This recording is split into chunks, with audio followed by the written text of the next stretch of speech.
Добре дојдовте, ова е новото издание на Fair Play, емисијата која што знам дека редовно ја следите на телевизија Телма, особено сите вие кои што го сакате и почитувате спортот. А соодветно на почетокот на новата година, ние ќе зборуваме и за некои нови почетоци кога е во прашање нашата спортска сцена, попрецизно домашниот фудбал и нашата репрезентација. Верувам дека поголемиот дел од јавноста добро знае дека во првиот дел од оваа нова година предизвик за нашата репрезентација ќе биде онаа јаготка на шлагот, нешто кое што го чекаме со години, а тоа е посакуван пласман на едно големо надпреварување. Овој пат станува збор за светското фудбалско првенство. Таа мисија и посакувана цел овој пат шансата ја имаме да ја исполниме преку баражот, а во месец март првата пречка дотаму ќе биде надпреварот кој што треба да го одиграме на гостински терен кај Данска. Минатите години сите позитивни нешта кои што македонската репрезентација успеа да ги постигне на фудбалската сцена ги имаше предводена од селекторот Благоја Милевски, но она што е ново е дека нашиот национален тим сега добива една нова енергија, нов импулс и нов предводник. Нашиот нов селектор е добро познато име на македонскиот фудбал, пред се за сето она што го остварил на домашната сцена, а секако тука е и неговата успешна интернационална кариера. Мој денешен гостин е сега веќе новиот селектор на фудбалската репрезентација на Македонија, а тоа е Гоце Седловски. Останете со нас.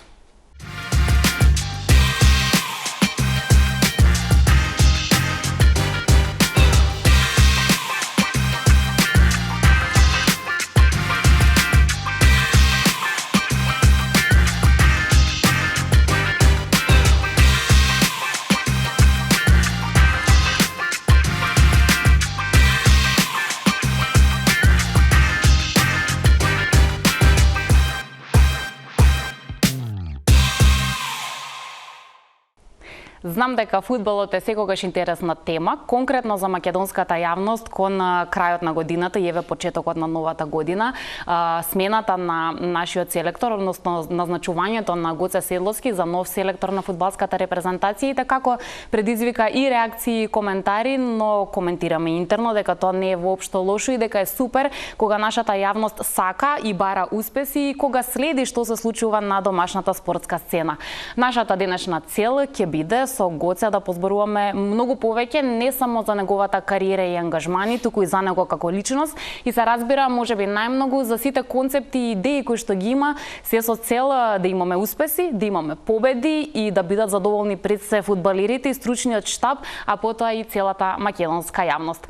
Чести задоволство ми, особено затоа што ретко го гледаме во македонските медиуми, да му посакам добре ден на господинот Гоце Седловски. Добре дојдовте во Fair Play. Добар ден и ви благодарам за поканата што ме поканевте денеска да видам во вашиот гостин. Како играч, тој навивачите знаеле за вас да го кажат дека бевте човек кој што својата глава можеби ќе ја стави таму каде што некој нема да стави ногата. Сега имате селекторски ангажман. Имате ли некаков елан и чувство дека таква слична или можеби и уште поголема пожртвуваност ќе имате сега за да застанете позади вашите играчи и нашите репрезентативци? Па, како прво, одма сакам да се заблагодарам за фудбалската репрезентација, фудбалскиот сојуз што ми даде ова можност да ја водам репрезентацијата како селектор да постанам. Секако дека тоа е за мене голем успех во мојата кариера, еден од најголемите, али и од голема одговорност кој треба да се докажуваме на таа позиција која ми даде председателот на федерацијата. Искрено да ми кажете, дали размислувавте барем во еден момент треба ли да го прифатам тоа? Имаше ли двоумење баш заради ова се што набројав? Бевте играч како што бевте, имате, ако не грешам, и повеќе од 100 настапи за нашата репрезентација, бевте капитен и сето тоа носи очекувања. Значи луѓето сигурно ќе речат од Гоце очекуваме. И сега размислувавте ли треба ли да се нафатам на тоа или не? Па добро, видете, сум играл доста за репрезентација, како што кажавте, 100 настапи за селекцијата, тоа е за еден играч, ниту сме биле на европско, ниту сме биле на светско кога сум играл јас.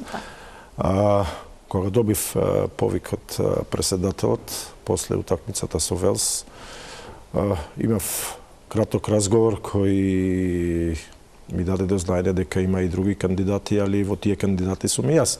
И дали си спремен? Тоа за мене беше еден голем шок, нормално. И одма одговорив зашто да не бил спремен, зашто работам у овие години како тренер во сите клубови, кои на секој поединец му е таа чест да биде селектор на Меклене и прифатив. Иако се имаше доста време поминат тој разговор што беше со председателот и еве кога дојде тој пред 7 дена, значи ме назначи за селектор управни одбор на федерацијата и горд сум, честен сум, весел сум, што се вика радосни солзи ми дојда у тој момент, не само јас и мојата фамилија. Така да фамилијата. Кратко ќе ве прекинам, морам, затоа што во животот на спортистите фамилијата често тоа што го прави во најголема мера ги следи. Кариерите ваши се такви, и патувања, странство, промена на средина. Во поглед на селекторска позиција имавте ли и со најблиските некакви разговори? Дома не сте единствен во спортот, така што верувам имате разбирање. Што значи тоа? Јас сум фамилијарен човек, веќе долги години сме заедно со сопругата, со моите деца кои сме, разговараме сите, приврзани сме еден за друг, така да нормално морам да споделам со нив и што е добро и што е лошо. Некогаш, кога кажав таа одлука што ми даде председателот, мислам сите бевме среќни, весели и се надеваме уште еднаш да пробам што ни успеси кои ги имам во клубовите, никогаш не сум се фалел, али ова е друго нешто, репрезентација, знаеме што се бара тоа.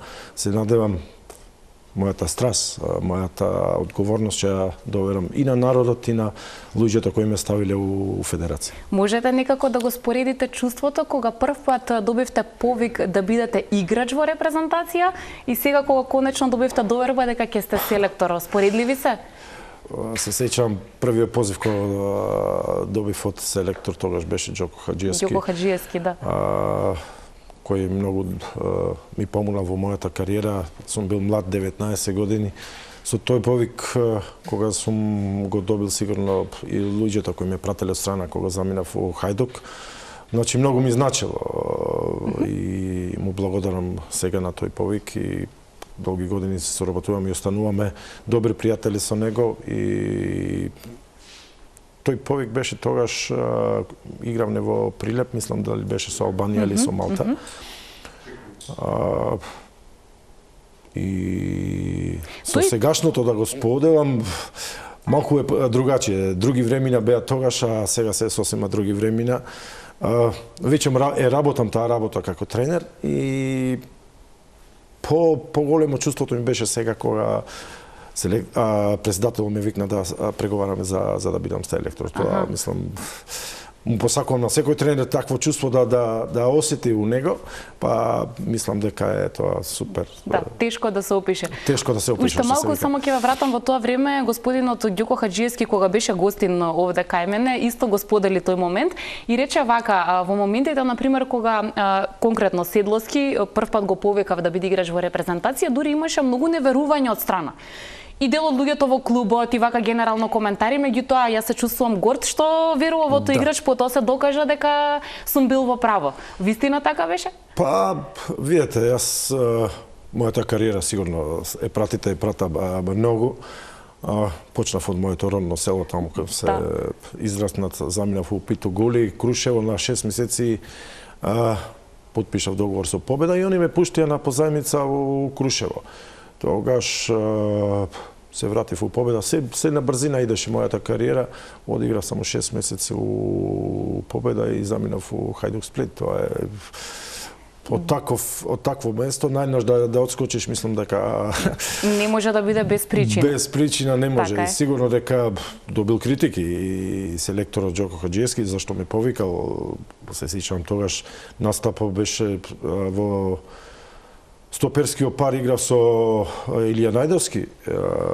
Знаеме кој Илија, каде играл, што освоил, така да и кај мене тогаш беше трема малку, првпат плегувам во таква кабина, во таа селекција, али полека сите си дојдоа на своје место. Се редат коцките. Да, ќе ми објасните во секој случај за тој трансфер, затоа што често пати тие приказни звучат нереално како човек ете од Прилеп, наеднаш ќе доживее некаква експанзија во кариерата. Но прво друго, пак ќе се вратам сега на селекторскиот момент. Оно што можеби за мене беше најзвучно од пресконференцијата на ваше представување, беше изјавата дека сакам и ќе играм офанзивен фудбал. Можеби поофанзивен во споредба со досегашниот. Тоа значи дека треба да претрпи составот големи промени за да се случи такво нешто или не? Тоа очекувам да ми кажете вие. Искрено, во сите клубови кои сум работел, обожавам таков фудбал да играм. Ги терам моите играчи кои ги тренирам, цело време да напаѓаме, да играме доста отворен фудбал, офанзивен фудбал и затоа противниците ни стварат доста шанси, бидејќи нашите стопери ги терам да ми стоат на центар. Сега ова е репрезентација. Зависи, ќе настојувам и тамо, значи не можам јас да се сменам како сум работел до сега, и пак ова е друго нешто, морам да кажам, али ќе настојувам она што го работам по клубовите, што сум го работел и тие резултати што сум ги носел, да го наметнам во репрезентацијата. Секако дека кога треба да се браниме сите 11, кога напаѓаме сите 11 со исклучок на голманот.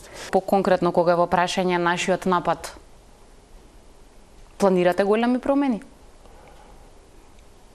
Повик на многу поинакви други имиња и така натаму. Што се несува до утакмицата со Данска, одма да кажам, немаме многу време за неколку промени да направиме. Гледам, пратам од кога ме назначија федерацијата, ги пратам сите играчи кои беа повикани и оние некои кои заслужуваат да бидат за репрезентација. Сигурно ќе разговарам со нив, со секој ден.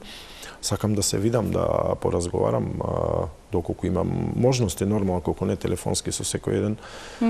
Ќе разговараме, да најдиме, да видиме како било до сега, што ќе барам од нив, али прекратко е времето за нешто да смени. Поголема трансформација, да. Ова утакмица што се несува со Данска, тоа е утакмица, одма да кажам, на мангупи, на фраери, кои треба да излезе таму да се исклучат све 90 минути, 95 минути, доколку бида и продолжение. Значи, треба да се спремни и за тоа. Знаеме, они се фаворити на хартија, знаеме кај игра, што игра, но и ние имаме добра престација. Не сме дошле до тоа место кај што сме сега и сме биле цело време први у групата до овие последните надпревари што беа. Така да имаме добар тим и ќе сложиме нешто за таа утакмица у Данска таму.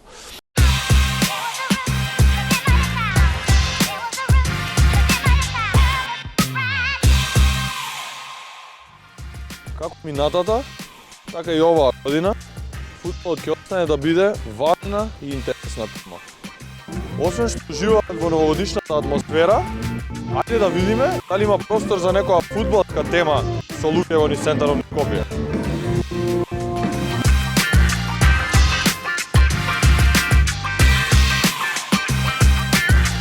Фала ви, среќна нова на сите, ако не се видиме, ако немате што да правите. Сиđено, дали следите фудбал?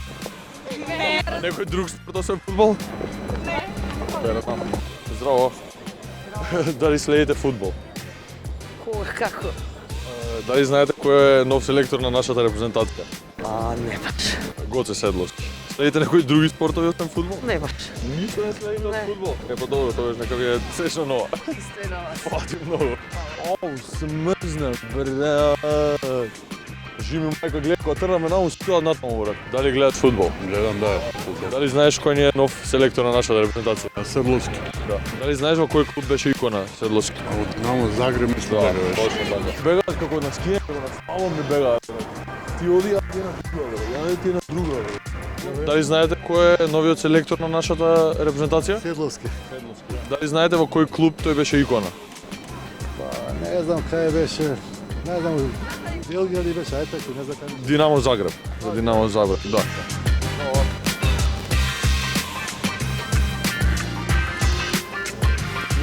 Никој топло не ме пречекува, брат, кога гледам, брат. Така топло да ме види, да ми рече, еј, дојди трачка. Дали знаете кој е новиот селектор на нашата фудбалска репрезентација? Гоце Седловски. Седловски, да. Дали знаете во која екипа, во која фудбалска екипа тој е икона? Па не знам, Вардаров беше. Поланд. Не гледаш ли фудбал? Добро, пет. Срекна нова. И за крај, да не заборавам. И за крај, да не заборавам. Срекна нова и срекни празници на сите.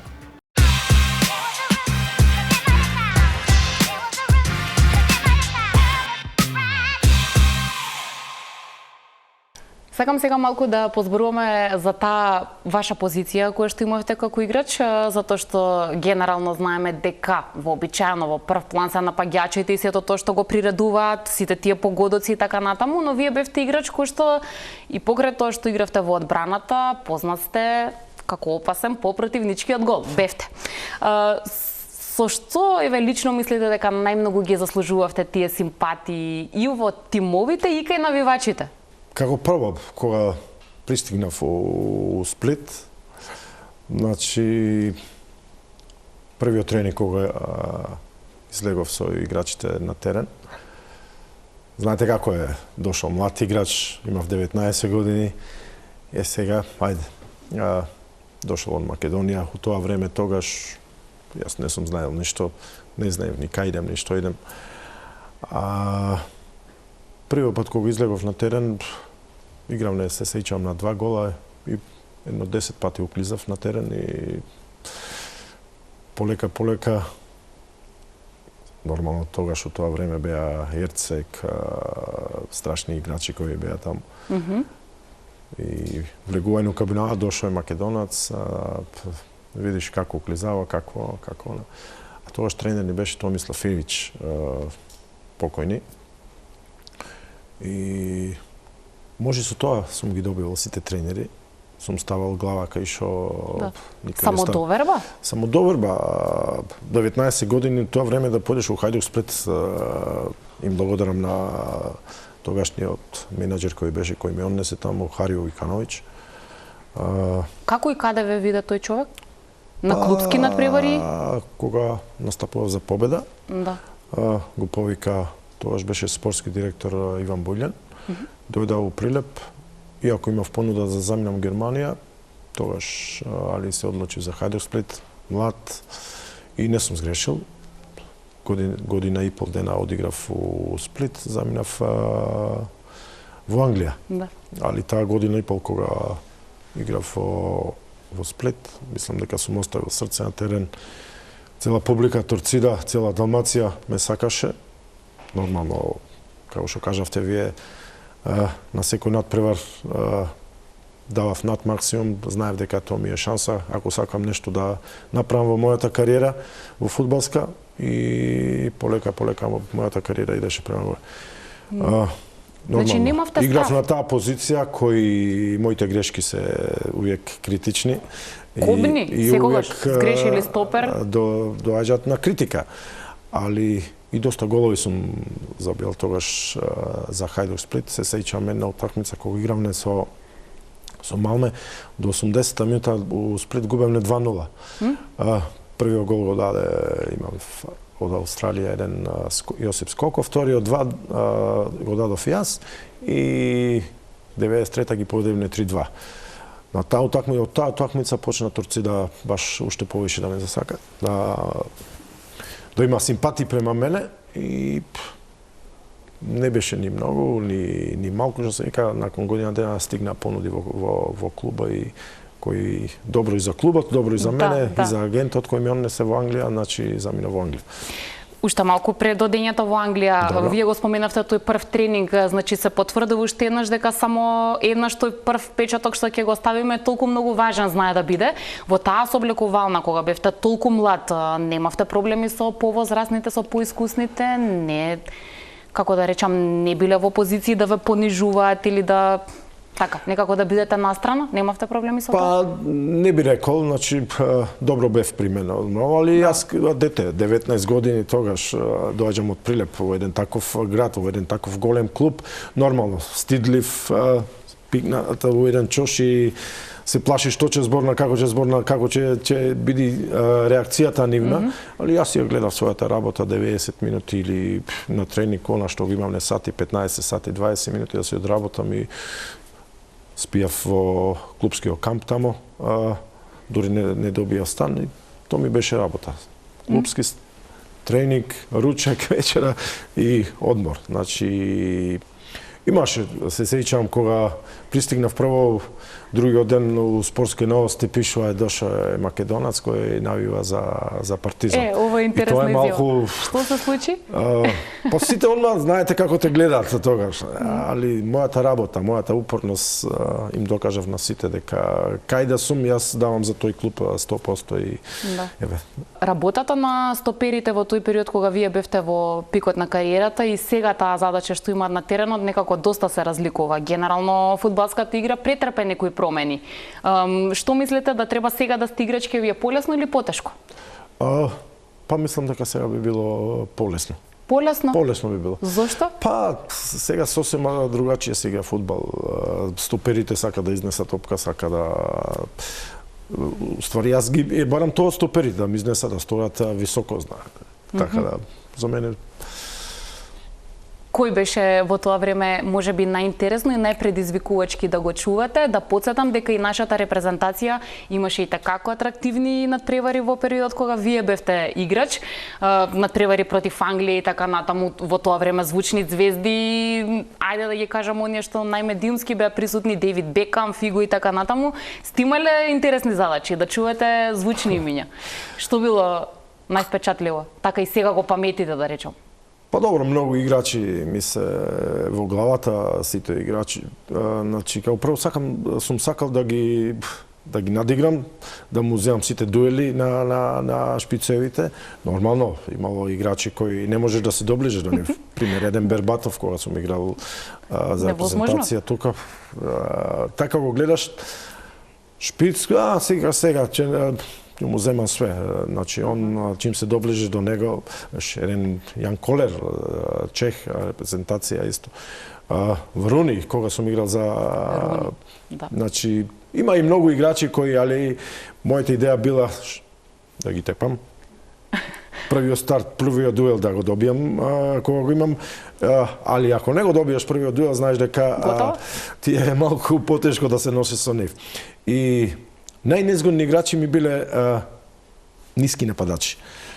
Јас висок, низок нападач, ако ти иде лево, десно, кој мораш да го пратиш како стопер, тие ми биле најнезгодни играчи за чување, али и ними.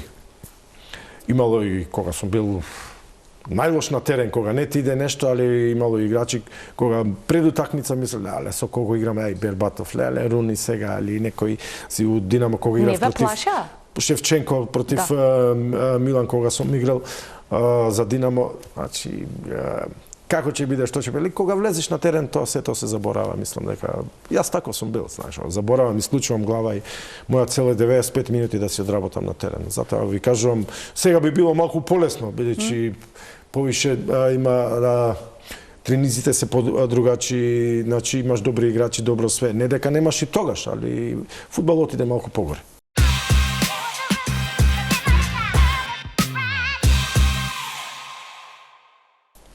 Вака од модерните стопери, кој можеби ви е омилен? Како гледаш сега ве прашувам, не мора како тренер. Има некој што така ви се допаѓа стилот? Не мора да е само од кај нас, може и од топ 5 лигите да речеме или не знам.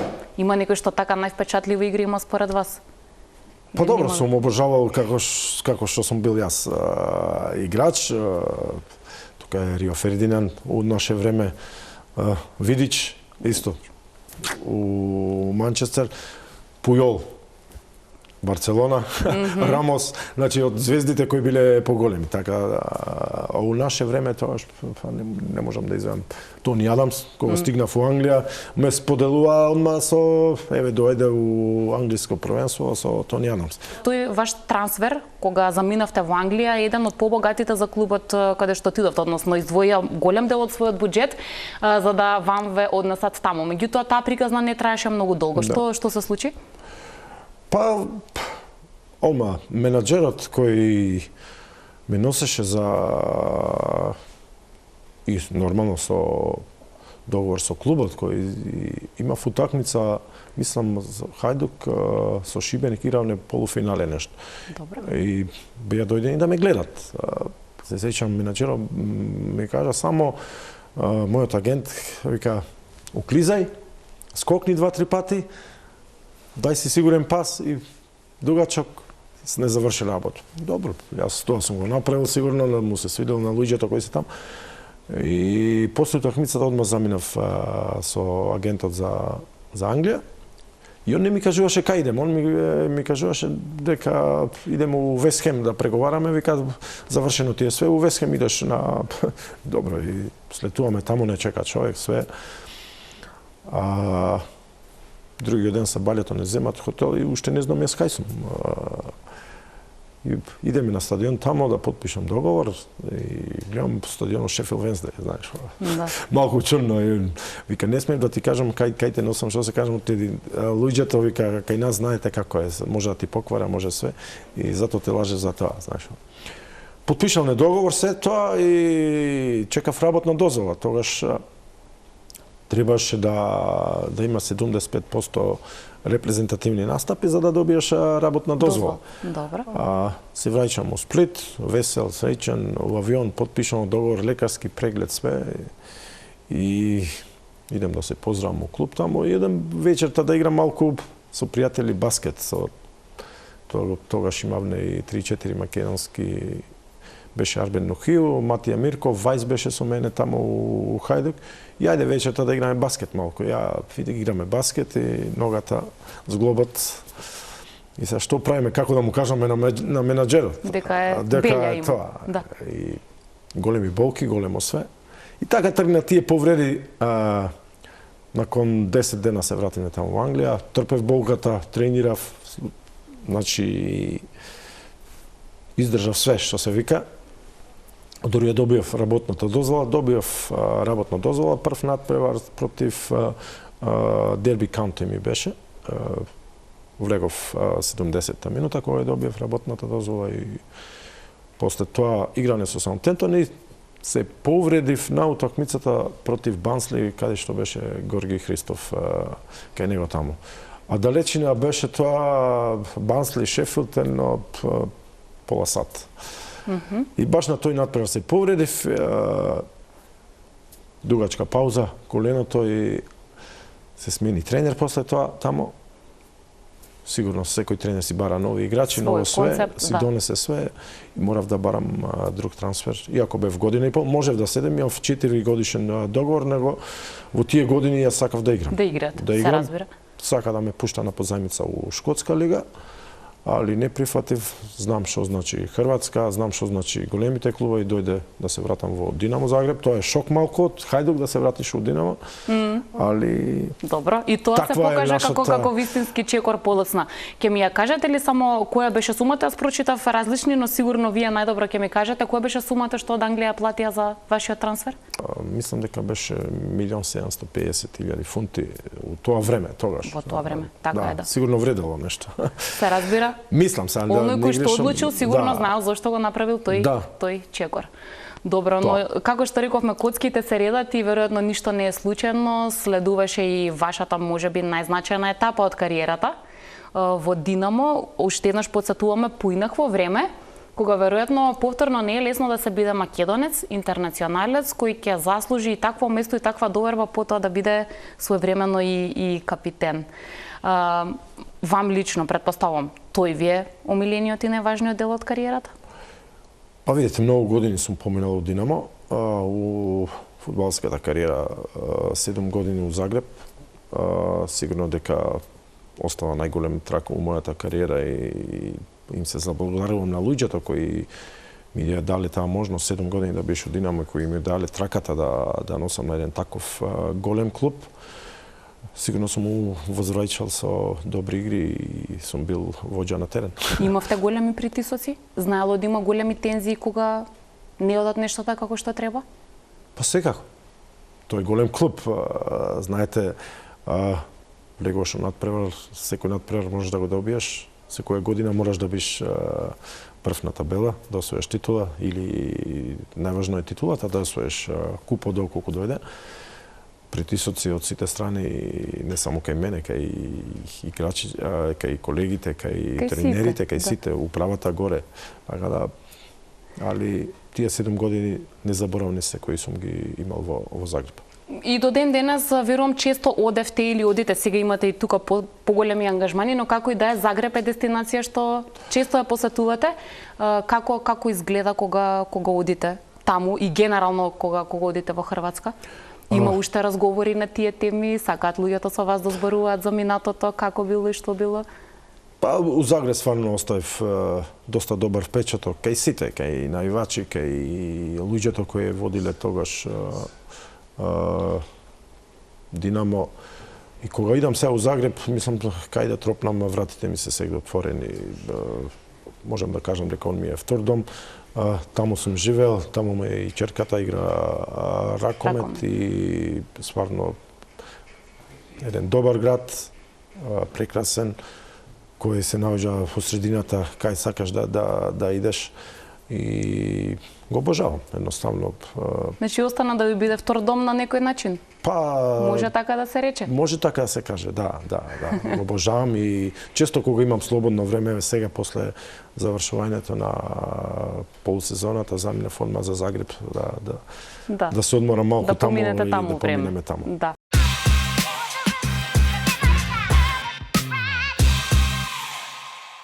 Интересна е таа ситуација, некогаш нели човек ќе биде играч, капитен, репрезентативец, а сега тренер или селектор.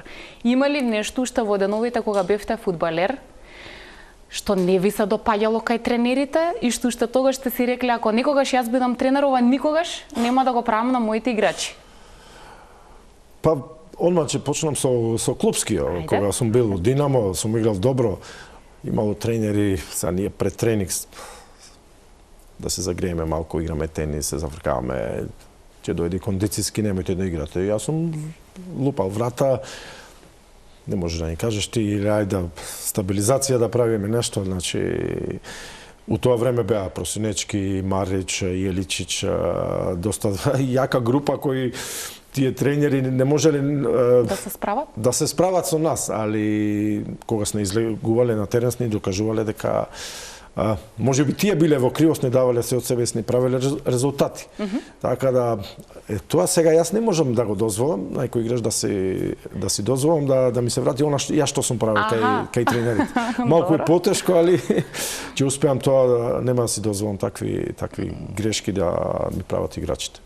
До сега сум немал, во сите клубови кои сум работел, сум немал такво нешто да ми се случи и се надевам и сега викам, ова е репрезентација, ова е нешто друго.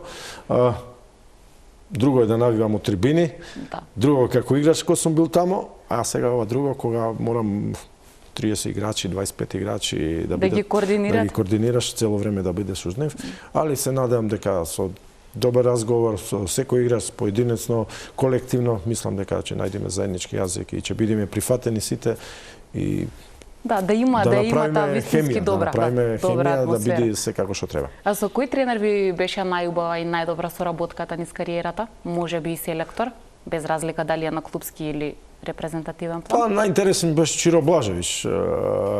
У Динамо кога сум бил, а како селектор sad не сакам да ги да ги менувам сите, почнувајќи од Джоко, Джиджи, од нашите Драган Канатаровски, да не заборавам некој, Јонус, кои ми биле селектори од кај нас. Странците, Сречко Катанец. Да, вие бевте баш долго време, така што имавте прилика да соработувате со многумина. А секој е различен. Секој еден, дали бил тренер клубски или селектор, ми останало нешто во главата и настојувам тоа да го практикувам. Добро. Кај мене. Капитенска лента и капитенска улога, знаете како да се човек да ја носи, да ја има, сепак е посебна и не е за занемарување воопшто таа улога. Сега повторно до оваа страна, кога треба да доделите капитенска лента, тешка ви е некогаш таа задача? Па, ги осеќам кој може тоа да го таа одговорност да ја носи. Значи, нормално, јас сум бил капитен и ја знам.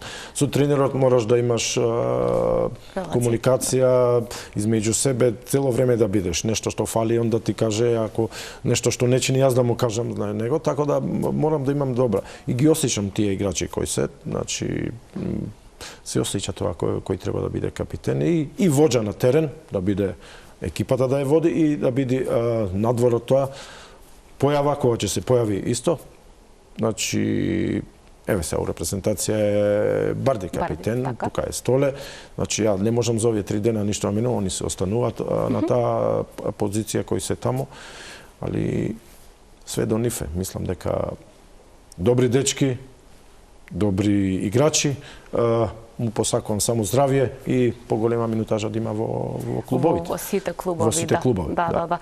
Кога бевте играч, си ги памтевте многу грешките, посебно зашто рековме стопер можеби ќе направи милион добри работи. Кога стопер поентира, па и не е чудно, гол е гол. Меѓутоа, ако стопер погреши, тогаш сите помнат, нели, кој бил виновникот за тоа. Да. Така што се измачувавте, се навраќавте многу на ситуации или лесно поминувавте било што било и сега Па, видете, одиме натаму.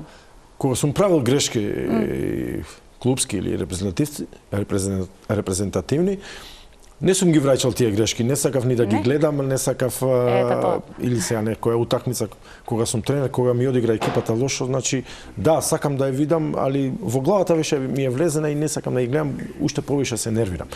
А обавите работи нормално дека ги памтам головите.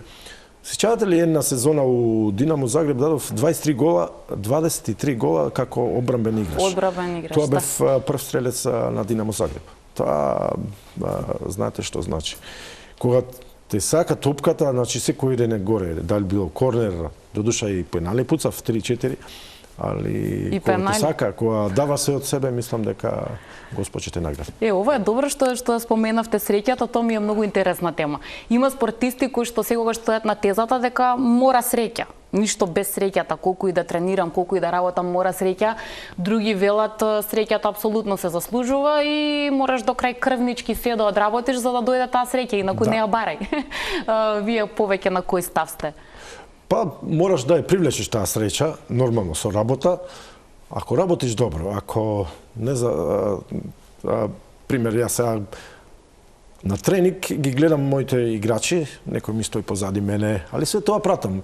Викам, и тука имам, и позади имам очи кои ве гледам, што правите, како правите. За себе си штетите, не за мене, знаеш ова. Ако тренираш добро, а не може на утакмица, може една да ти се догоди лоша или две, али ако даваш се од себе, среќата ќе дојде и Господ ќе те награди со добри игри и нормално резултатот е тој кој трпи на крај.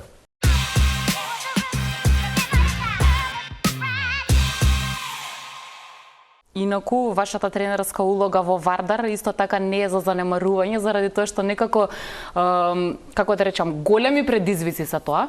И кажав уште на стартот, сте на метата на критики, на коментари во јавноста, бидејќи ова ви е нов предизвик и верувам дека допрва, нели, ќе се анализира како ќе работите, какви ќе бидат игрите, се чувствувате подготвен за се што следи.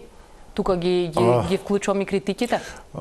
Знам дека ситуацијата која сега овие 6 месеци кои се пред мене, дека да останам тренер на Вардар, тоа е одлука која донесов јас со играчите кои им донесоне ова шампионска титула на полусезона кои сме на првата позиција. Сакам да останете? Сакам да и играчите и управата. Тоа е многу важно, така. Да, прво ги споменавте играчите и верувам дека тоа е многу важно, да со облекувалната. Играчите дека како размислуваат? Со облекувалната ја е командувам доле. Значи, не сме ништо да ми побегне од тамо, нормално со капитено, двајцата капитени кои ми се тамо. Нешто ако фали, како што кажав малку прije, онма ги викам да се дигне тоа, да биде како што треба, затоа што реакцијата моја избовлива е.